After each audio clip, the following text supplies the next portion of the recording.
नमस्कार विद्यार्थी मित्रांनो, स्वराज्य एमपीएससी क्लासेस या आपल्या युट्यूब चॅनलवरती तुम्हा सर्वांचं परत एकदा स्वागत आहे. आजच्या व्हिडिओमध्ये आपण 1 ऑक्टोबर 2022 पर्यंतचे महत्त्वाचे करंट अफेअरचे प्रश्न पाहणार आहोत. तत्पूर्वी जर आपण चॅनलवरती नवीन असाल तर चॅनलला लगेच सबस्क्राईब करून घ्या आणि शेजारी असणारे बेल आयकॉनचे बटन दाबायला विसरू नका, जेणेकरून आपल्या चॅनलवरती येणाऱ्या करंट अफेअरच्या व्हिडिओचे अपडेट तुम्हाला वेळच्या वेळी मिळत राहतील. चला तर मग आजच्या व्हिडिओला सुरुवात करूया.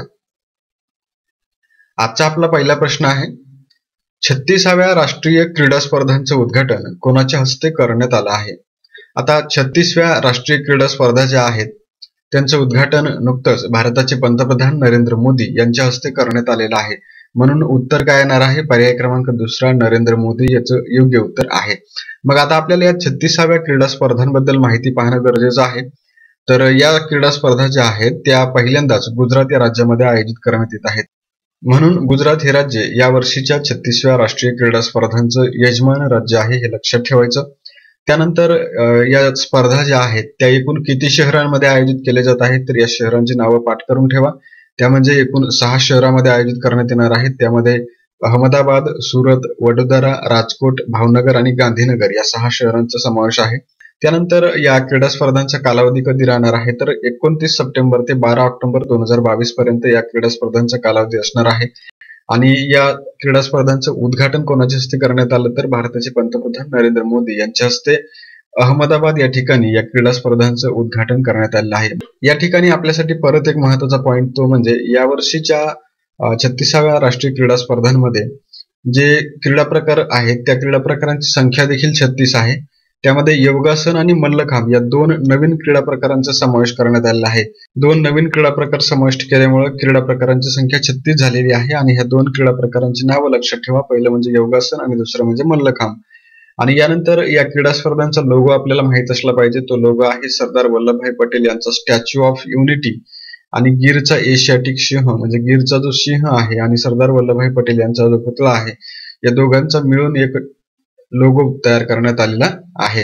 आणि शुभंकर कोणता आहे, तर सावज नावाचा सिंह या ठिकाणी शुभंकर आहे. सावज कशाला म्हणतात, तर गुजराती भाषेमध्ये सिंहाला सावज म्हटलं जातं आणि म्हणून त्याचं नाव सावज ठेवण्यात आलेलं आहे या शुभंकराचं.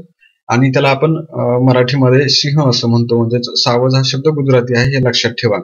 आणि हा या स्पर्धेचा शुभंकर आहे. यानंतर आपण पुढचा प्रश्न आता पाहूया.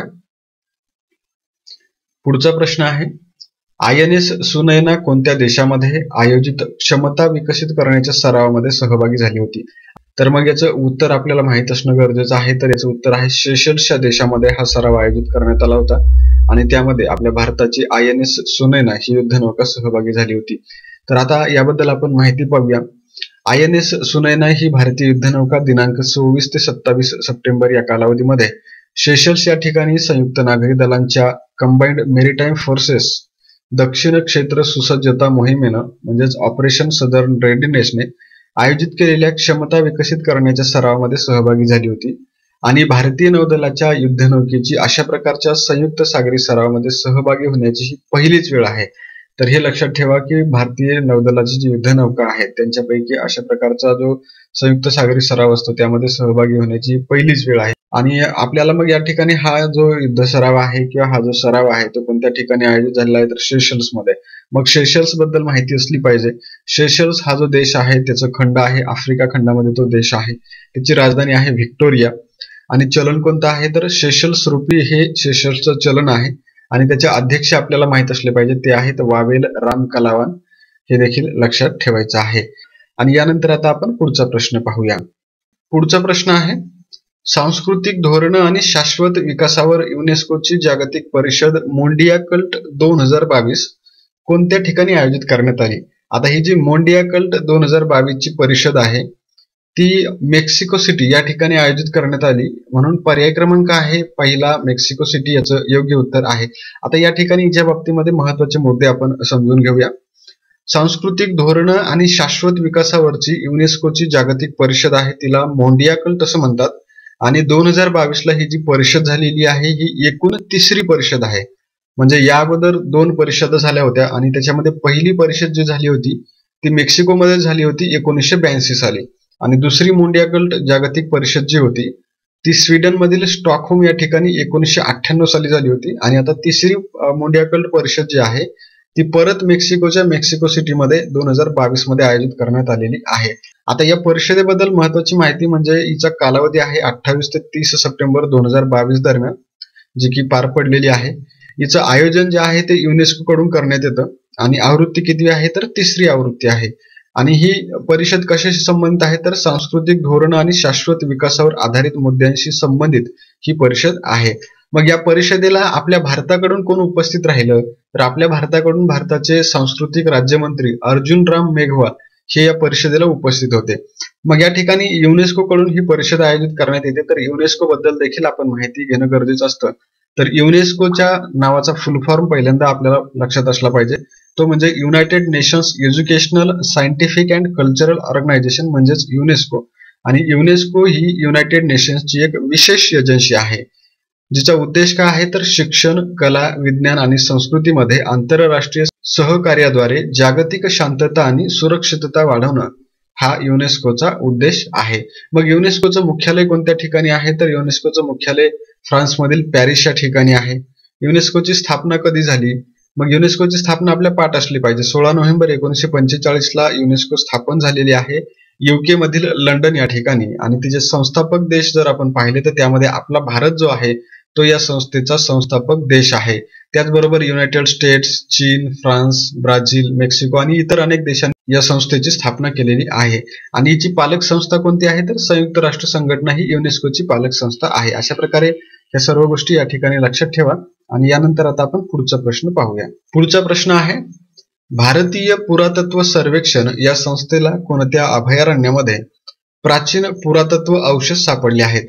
आता काय झालेलं आहे, नुकतंच भारतीय पुरातत्व सर्वेक्षण म्हणजेच ASI या संस्थेला मध्य प्रदेशामधील बांधवगड वन अभयारण्यामध्ये प्राचीन पुरातत्व अवशेष सापडलेले आहेत. त्यामुळे याचं उत्तर काय येणार आहे तर पर्याय क्रमांक 4 बांधवगड वन अभयारण्य मध्य प्रदेश हे याचं योग्य उत्तर असणार आहे.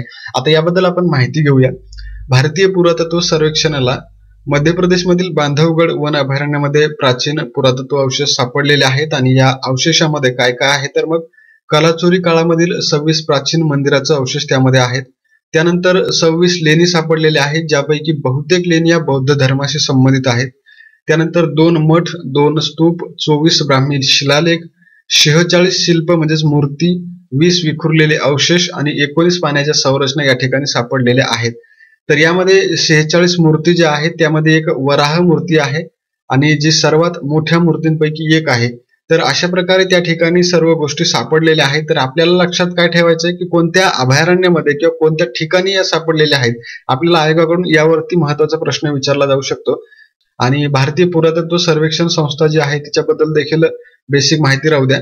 तर भारतीय पुरातत्व सर्वेक्षण ही जी संस्था आहे ती नवी दिल्ली या ठिकाणी तिचं मुख्यालय आहे आणि ती भारत सरकारची संस्था आहे, जी पुरातत्व संशोधन आणि देशातील सांस्कृतिक ऐतिहासिक वस्तूंचं संवर्धन आणि जतन करण्यासाठी जबाबदार आहे. आता या संस्थेची स्थापना कधी झाली होती तर 1861 ला तिची स्थापना एका इंग्रजांनी केली होती. त्याचं नाव होतं अलेक्झांडर कॅनिंघम. त्यानं ती संस्था स्थापन केली होती आणि तोच त्या संस्थेचा पहिला महासंचालक होता, हे देखील लक्षात ठेवायचं आहे. आणि यानंतर आता आपण पुढचा प्रश्न पाहूया. आता पुढचा प्रश्न आहे, जॉर्जिया मेलोनी कोणत्या देशाच्या पहिल्या महिला पंतप्रधान होणार आहेत? आता या जॉर्जिया मेलोनी ज्या आहेत त्या इटलीच्या आहेत आणि इटलीमध्ये नुकत्याच निवडणुका झालेल्या आहेत आणि त्यामध्ये जॉर्जिया मेलोनी यांचा पक्ष विजयी झाल्यामुळं आता जॉर्जिया मेलोनी या इटलीच्या पहिल्या महिला पंतप्रधान होण्याचा मार्ग मोकळा झालेला आहे. म्हणून पर्याय क्रमांक 4 इटली याचं योग्य उत्तर आहे. आता आपण याबद्दल माहिती घेऊया. तर इटलीमध्ये ज्या निवडणुका झालेल्या आहेत त्यामध्ये जॉर्जिया मेलोनी यांचा ब्रदर्स ऑफ इटली हा जो पक्ष आहे त्या पक्षाला सर्वाधिक मतं मिळालेली आहेत. आणि मग ब्रदर्स ऑफ इटली या पक्षाच्या नेत्या कोण आहेत तर जॉर्जिया मेलोनी या त्याच्या नेत्या आहेत. तर आता त्या इटलीच्या पहिल्या महिला पंतप्रधान बनणार आहेत, त्यामुळे आपल्याला या गोष्टी लक्षात ठेवायच्या आहेत. तर त्यांच्या बाबतीत आपण महत्वाची माहिती पाहणार आहोत. त्यामध्ये दुसऱ्या महायुद्धानंतर इटलीमध्ये उजव्या विचारसरणीचा पक्ष आता सरकार स्थापन करण्याची पहिलीच वेळ असणार आहे. तर हा देखील महत्वाचा मुद्दा आहे, कारण की इटलीच्या त्या पहिल्या महिला पंतप्रधान देखील बनणार आणि त्याचबरोबर उजव्या विचारसरणीचा पक्ष देखील या ठिकाणी सरकार स्थापन करतो. ही देखील दुसऱ्या महायुद्धानंतरची पहिलीच वेळ असणार आहे. त्यानंतर पुढचा महत्वाचा पॉइंट म्हणजे काय तर ब्रदर्स ऑफ इटलीच्या पक्षाच्या नेतृत्वाखालील अतिउजव्या पक्षांच्या युतीला सार्वत्रिक निवडणुकीमध्ये 43.8% इतकी मतं मिळालेली आहेत. आणि मेलोनी यांचा जो पक्ष आहे जो की ब्रदर्स ऑफ इटली आहे त्याला 26% मतं मिळालेली आहेत. तर मेलोनी यांच्याबद्दल महत्वाचे मुद्दे आपण पाहूया. त्यामध्ये मेलोनी यांना इटलीचा फॅसिस्ट हुकुमशहा बेनिटो मुसोलिनीची समर्थक आणि इस्लामोफोबिक नेता मानले जातं. त्यानंतर पुढचा पॉइंट म्हणजे जॉर्जिया मेलोनी जे आहेत त्यांचा जन्म 15 जानेवारी 1977 रोजी रोम मध्ये झाला होता आणि 1992 मध्ये त्यांनी नवफॅसिस्ट राजकीय पक्ष इटालियन सोशल मुव्हमेंट ची युवा शाखा युथ फ्रंट मध्ये प्रवेश केला. नंतर त्या राष्ट्रीय आघाडीच्या विद्यार्थी चळवळ स्टुडंट ऍक्शनची राष्ट्रीय नेत्या बनल्या आणि 1998 ते 2002 या काळामध्ये त्या रोम प्रांताच्या काउन्सिलर होत्या. पुढे त्या येएनच्या युथ विंग ऍक्शनच्या अध्यक्षा देखील झाल्या आणि 2008 मध्ये त्यांची बर्लिस्कोनीच्या मंत्रिमंडळामध्ये युवा मंत्री म्हणून नियुक्ती झाली होती. पुढे 2012 मध्ये त्यांनी ब्रदर्स ऑफ इटली नावाच्या नवीन पक्षाची स्थापना केली आणि 2014 मध्ये त्या या पक्षाच्या अध्यक्ष झाल्या आणि 2014च्या नंतर 2018च्या इटालियन सार्वत्रिक निवडणुकीनंतर त्यांनी 18व्या संसदेमध्ये विरोधी पक्ष नेत्या म्हणून काम केलं आणि आता 2022च्या सार्वत्रिक निवडणुकीमध्ये त्या काय आहे त्यांचा पक्ष निवडून आल्यामुळे आता त्यांचा पंतप्रधान होण्याचा मार्ग मोकळा झालेला आहे. त्यामुळे त्या इटलीच्या पहिल्या महिला पंतप्रधान असणार आहेत. कोण असणार आहेत तर जॉर्जिया मेलोनी या इटलीच्या पहिल्या महिला पंतप्रधान होणार आहेत. आणि यानंतर आपण आता पुढचा प्रश्न पाहूया. पुढचा प्रश्न आहे, किती आठवड्यांच्या आत कायदेशीर गर्भपात हा महिलेचा अधिकार असल्याचा निकाल सर्वोच्च न्यायालयाने दिला आहे. आता सर्वोच्च न्यायालयाने नुकताच हा निकाल दिलेला आहे की 24 आठवड्यांच्या आत कायदेशीर गर्भपाताचा अधिकार महिलांना आहे. म्हणून पर्याय क्रमांक 3 24 आठवडे याचं योग्य उत्तर आहे. आता याबाबत आपण माहिती पाहूया. तर सुरक्षित आणि 24 आठवड्यांच्या आत कायदेशीर गर्भपात प्रत्येक महिलेचे अधिकार असल्याचा निर्णय नुकताच सर्वोच्च न्यायालयाने दिलेला आहे. आता हा जो निकाल दिलेला आहे की 24 आठवड्याच्या आत कायदेशीर गर्भपात प्रत्येक महिलेचा अधिकार, तर याच्यासाठी सर्वोच्च न्यायालयाचं जे खंडपीठ होतं ते खंडपीठ आपल्या लक्षात असलं पाहिजे. त्यामध्ये 3 न्यायाधीश होते. ते म्हणजे पहिले म्हणजे धनंजय चंद्रचूड, दुसरे म्हणजे जे.बी. पार्टीवाला आणि तिसरे म्हणजे न्यायमूर्ती ए.एस. बोपन्ना. या 3 न्यायाधीशांच्या खंडपीठाने हा निर्णय दिलेला आहे. आता त्यांच्या निर्णयामधील महत्वाचे मुद्दे आपण पाहूया. पतीचा पत्नीवरील वैवाहिक बलात्कार वैद्यकीय कायद्यानुसार बलात्कार ठरत असल्यानं संबंधित महिलेला गर्भपाताचा अधिकार या सर्वोच्च न्यायालयाच्या निकालामध्ये देण्यात आलेला आहे. त्यानंतर दुसरा मुद्दा म्हणजे काय तर विवाहित आणि अविवाहित महिला ज्या आहेत त्यांच्यामध्ये दुजाभाव करणे हे कृत्रिम आणि घटनाबाह्य आहे. त्यामुळे 24 आठवड्यापर्यंत वैद्यकीय गर्भपात प्रत्येक महिलेचा कायदेशीर अधिकार आहे. नंतर तिसरा महत्वाचा पॉइंट म्हणजे काय तर वैद्यकीय गर्भपात कायद्याचा नियम 3ब जो आहे तो केवळ विवाहित महिलांसाठी नसून अविवाहित महिलांनाही तो लागू आहे. म्हणजे पहिलं काय होतं, याचा अर्थ वेगळा लावला जायचा की फक्त विवाहित महिलांसाठी आहे, तर सर्वोच्च न्यायालयाने सांगितलं तसं नाही. विवाहित आणि अविवाहित महिला कोणतीही असो त्या सर्व महिलांना हा नियम लागू आहे. त्यानंतर चौथा पॉइंट आहे की घटनेचे कलम 21चा या ठिकाणी उल्लेख आलेला आहे. तर 21 अंतर्गत काय सांगितलेलं आहे की कोणत्याही महिलेला मूल जन्माला घालण्याबाबत निर्णय घेण्याचं स्वातंत्र्य आहे आणि तिच्या शरीरावर तिचा पूर्ण अधिकार आहे. अविवाहित महिलेला सुरक्षित गर्भपात नाकारणं हे तिचे स्वातंत्र्य हिरावून घेतल्यासारखं आहे, असं घटनेच्या कलम 21च्या बाबतीमध्ये सर्वोच्च न्यायालयानं नोंद केलेली आहे. यानंतर आता आपण पुढचा प्रश्न पाहूया. पुढचा प्रश्न आहे, कोणत्या संस्थेच्या सहकार्यानं गुगल ट्रान्सलेटसाठी संस्कृत भाषेची वाक्य तयार केली जात आहेत. आता गुगल ट्रान्सलेटमध्ये आपण बऱ्याचशा भाषांचं ट्रान्सलेशन करताना पाहतो, मात्र या ठिकाणी आता काय आहे की संस्कृत जी भाषा आहे तिचं देखील ट्रान्सलेट होणार आहे इतर भाषांमध्ये. त्यामुळे संस्कृतसाठी भारतीय सांस्कृतिक संबंध परिषदेकडून वाक्य तयार केली जात आहेत आणि यासंबंधी करार झालेला आहे गुगलचा आणि भारतीय सांस्कृतिक संबंध परिषदेचा. त्यामुळे पर्याय क्रमांक 1 भारतीय सांस्कृतिक संबंध परिषद याचं योग्य उत्तर आहे. आता ही जी भारतीय सांस्कृतिक संबंध परिषद आहे हिच्याबद्दल आपण माहिती पाहूया. भारतीय सांस्कृतिक संबंध परिषद तिला शॉर्ट फॉर्म मध्ये ICCR असं म्हटलं जातं आणि ही भारत सरकारची स्वायत्त संस्था आहे जिचे अध्यक्ष कोण आहेत तर विनय सहस्त्रबुद्धे हे तिचे अध्यक्ष आहेत.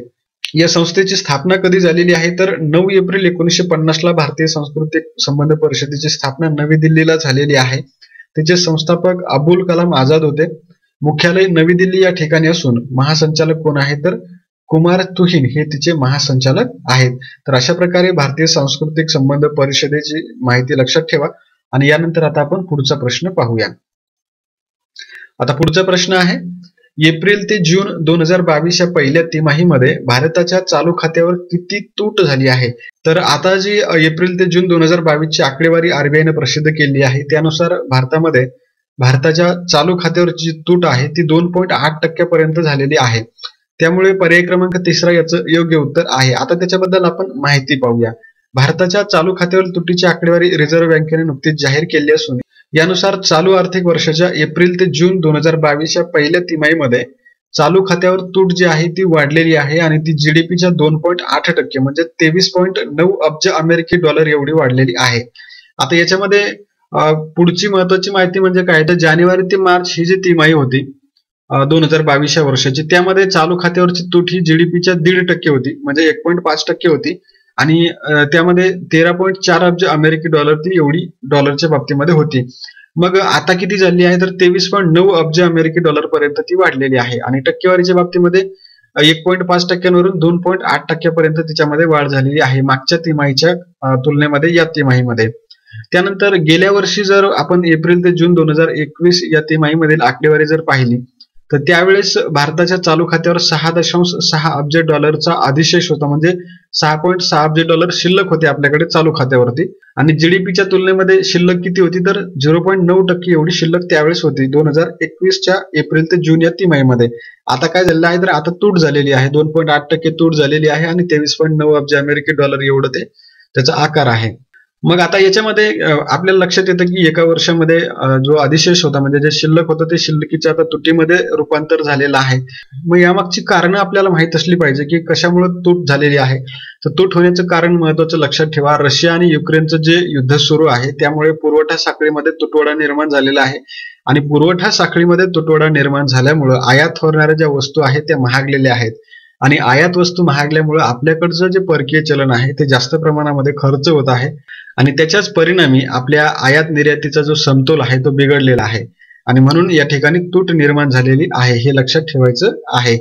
आता यानंतर आपण पुढचा प्रश्न पाहूया. पुढचा प्रश्न आहे, कोणत्या भारतीय महिला क्रिकेटरने नुकतीच निवृत्ती घेतली आहे?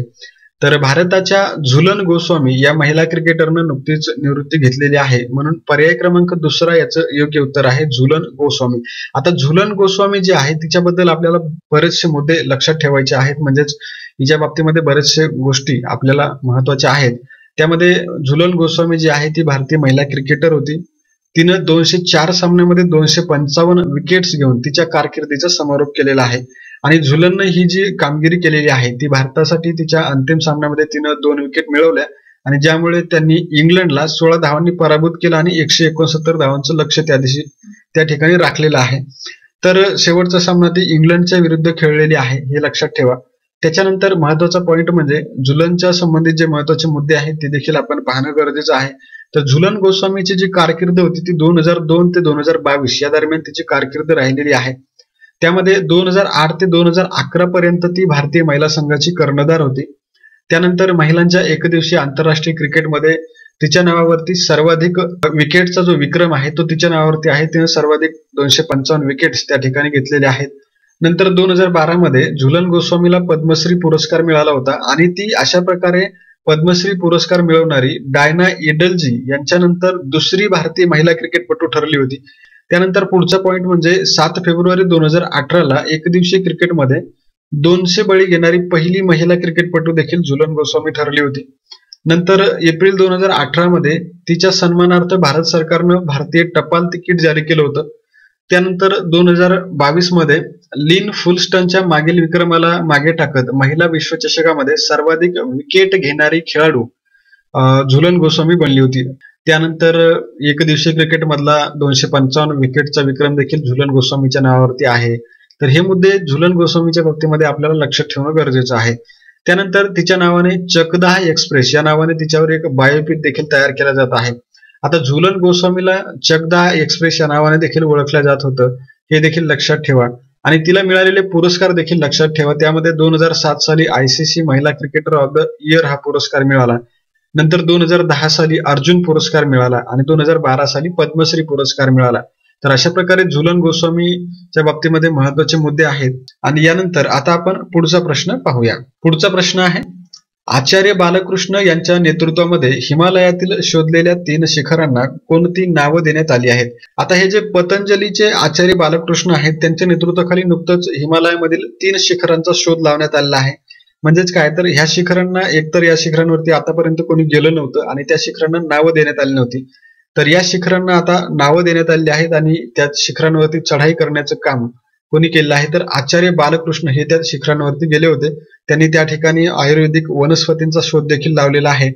तर त्या शिखरांना नावं जी देण्यात आली आहेत ती नावं आहेत राष्ट्र ऋषी, योग ऋषी आणि आयुर्वेद ऋषी अशी 3 नावं त्या 3 वेगवेगळ्या शिखरांना देण्यात आली आहेत.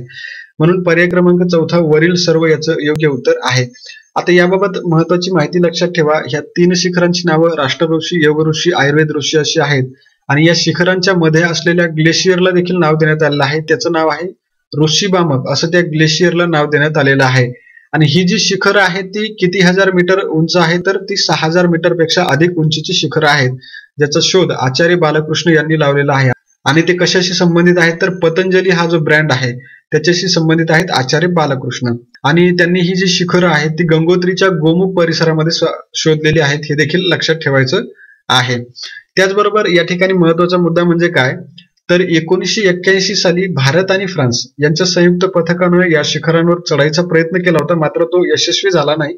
त्यानंतर आता हा प्रयत्न करण्यात आला आणि तो यशस्वी झालेला आहे. आणि या शिखरांवरती अनेक आयुर्वेदिक वनस्पती देखील सापडलेल्या आहेत. तर ही सर्व माहिती या ठिकाणी लक्षात ठेवा. आणि यानंतर आता आपण कालच्या प्रश्नांचं रिव्हिजन करूया. कालचा पहिला प्रश्न होता 2018-19 साठी कोणत्या राज्याला द्वितीय क्रमांकाचा राष्ट्रीय पर्यटन पुरस्कार मिळाला आहे तर याचं उत्तर आहे महाराष्ट्र. दुसरा प्रश्न होता आयसीसीने क्रिकेटमध्ये केलेले नवीन बदल कधीपासून लागू होणार आहेत तर याचं उत्तर होतं 1 ऑक्टोबर 2022 म्हणजे आजपासून. त्यानंतर तिसरा प्रश्न होता नुकतीच केंद्र सरकारने एकूण किती दहशतवादी संघटनांवर बंदी घातली तर याचं उत्तर आहे 9. चौथा प्रश्न होता SARS-CoV-2 या विषाणूचा नवीन प्रकार असणारा खोस्टा-2 हा विषाणू कोणत्या देशामध्ये आढळला तर याचं उत्तर होतं रशिया. पाचवा प्रश्न होता भारताचे दुसरे CDS म्हणून कोणाची नियुक्ती झाली तर याचं उत्तर होतं अनिल चौहान. सहावा प्रश्न होता भारताचे नवीन महान्यायवादी म्हणून कोणाची नियुक्ती करण्यात आली तर याचं उत्तर होतं आर व्यंकटरामणी.